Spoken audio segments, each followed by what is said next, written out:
ವಾಹನ ಸವಾರರೇ ಎಚ್ಚರ. Traffic rules break ಮಾಡಿ ಗಾಡಿ ಓಡಿಸಿದ್ರೆ ಬೀಳುತ್ತೆ ಡಬಲ್ ದಂಡ.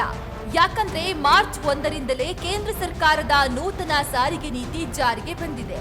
ಮೊದಲು ನೀವು ಹೊಸ ಟ್ರಾಫಿಕ್ ದಂಡದ ವಿವರವನ್ನ ತಿಳಿದುಕೊಳ್ಳಿ.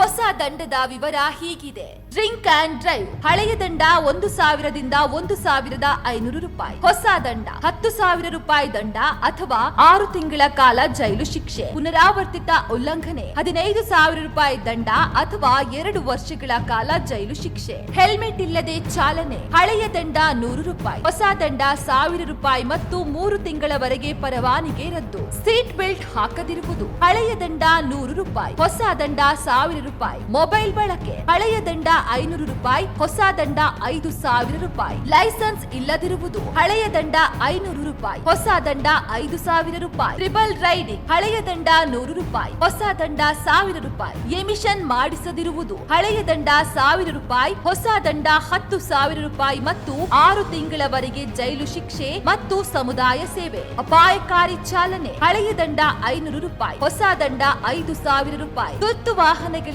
ದಾರಿ ಬಿಡದಿರುವುದು ಹಳೆಯ ದಂಡ 1,000 ರೂಪಾಯಿ, ಹೊಸ ದಂಡ 10,000 ರೂಪಾಯಿ. ರೇಸಿಂಗ್ ಅಥವಾ ವೇಗದ ಚಾಲನೆ ಹಳೆಯ ದಂಡ 500 ರೂಪಾಯಿ, ಹೊಸ ದಂಡ 5,000 ರೂಪಾಯಿ. ಓವರ್ಲೋಡ್ ಹಳೆಯ ದಂಡ 2,000 ರೂಪಾಯಿ, ಹೊಸ ದಂಡ 20,000 ರೂಪಾಯಿ. ಸಿಗ್ನಲ್ ಜಂಪಿಂಗ್ ಹಳೆಯ ದಂಡ 500 ರೂಪಾಯಿ, ಹೊಸ ದಂಡ 5,000 ರೂಪಾಯಿ.